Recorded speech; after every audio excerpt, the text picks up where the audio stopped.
ჩვენ მოვიპოვეთ დოკუმენტი, სადაც ჩაწერილია 305 შესწორება, რომელიც უნდა შევიდეს საქართველოს შესახებ ანგარიშში, რომელსაც ამზადებს ევროპარლამენტის საგარეო საქმეთა კომიტეტი და რომელსაც კენჭს უყრიან მაისის ბოლოს ან ივნისის დასაწყისში. ეს დოკუმენტი სრულად ეხება საქართველოს აქ არსებულ ვითარებას, არის ფაქტები მოყვანილი და შესაბამისი მოთხოვნები ევროპარლამენტარების მხრიდან და ეს შესწორებები კიდევ უფრო მეტად ავსებს არსებულ ტექსტს ფაქტებით და მოთხოვნებით.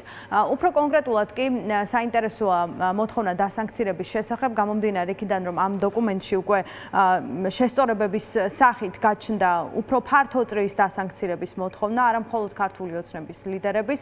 აქ ისინი ევროპარლამენტარები ითხოვენ ტელეკომპანიების დასანქცირებას, ისევე როგორც მოხდა ეს დიდი ბრიტანეთის შემთხვევაში. ამის შესახებ ქართულად ვიდეოს ავრცელებს ევროპარლამენტარი კრისტოფ ბრეიზა, ის ევროპარლამენტარია პოლონეთიდან, რომელიც ერთ-ერთი ავტორია შესწორებებისა და რომელიც ითხოვს, რომ ევროკავშირმა გაიზიაროს დიდი ბრიტანეთის გადაწყვეტილება და ევროპულ სახელმწიფოებშიც დასანქცირდნენ ტელეკომპანიები, რომლებსაც დიდმა ბრიტანეთმა პასუხისმგებლობა დააკისრა რუსული დეზინფორმაციული ნარატივის გავრცელების გამო. შეგვიძლია მოვუსმინოთ რა ვიდეო გაავრცელა ევროპარლამენტარმა.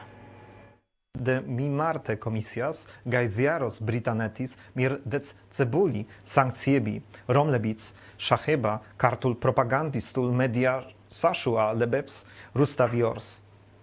პოსტ-ტივსა და იმედი ტივს ასევე წარადგენს მსხვილი ცვლილებების ტექსტი რასა იუკნევიჩენამ, მირიამ ლექსმანამ, მარიუშ კამინსკიმ და მალგოჟატა გოშევსკამ.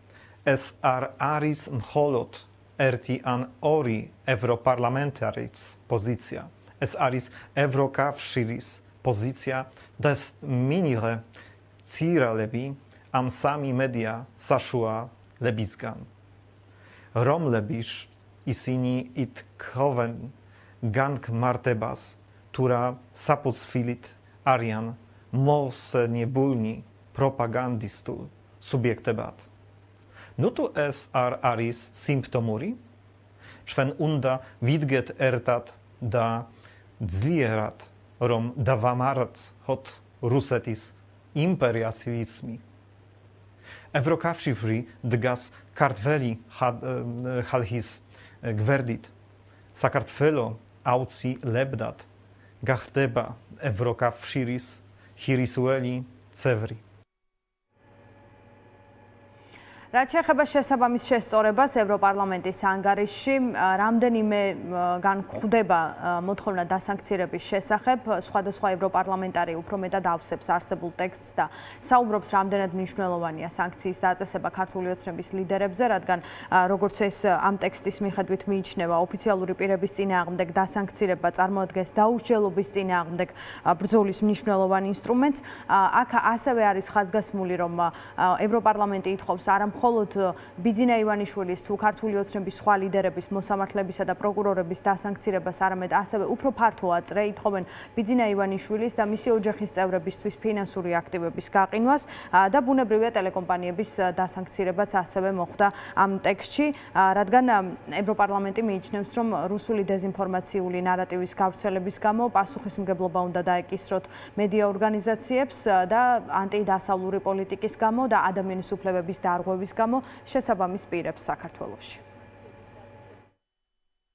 გმობს მმართველი პარტია ქართული ოცნების მხრიდან პოლიტიკური ოპონენტების დევნის გაგრძელების მცდელობებს, მათ შორის უკანონო დაკავებებისა და პატიმრობის, მუქარისა და ფიზიკური თავდასხმების გზით.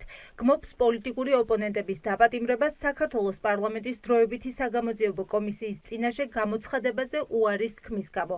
მოითხოვს პოლიტიკური ნიშნით დაპატიმრებული ყველა პირის დაუყოვნებლივ და უპირობო გათავისუფლებას.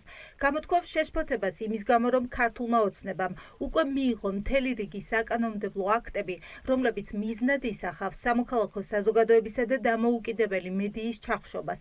აფრთხილებს, რომ საქართველოს მთავრობის ძალისხმევა, გარდაქმნა, საქართველოს ძლიერი სამოქალაქო საზოგადოება, მთავრობასთან დაახლოებული ორგანიზაციების მკაცრად კონტროლირებად გარემოდ წარმოადგენს კიდევ ერთ ნაბიჯს ავტორიტარულ რეჟიმად ჩამოყალიბებისკენ. შეახსენებს, რომ ამ კანონების უმეტესობა იმეორებს რუსეთის ტოტალიტარულ რეჟიმში ოკრანეთში პუტინის მმართველობის ადრეულ ეტაპზე მომხდარ მოვლენებს. მოუწოდებს საქართველოს ხელისუფლებას გააუქმოს ეს საკანონმდებლო აქტები, რაც იქნება ხელშესახები ნაბიჯი ევროკავშირის გზაზე დასაბრუნებლად.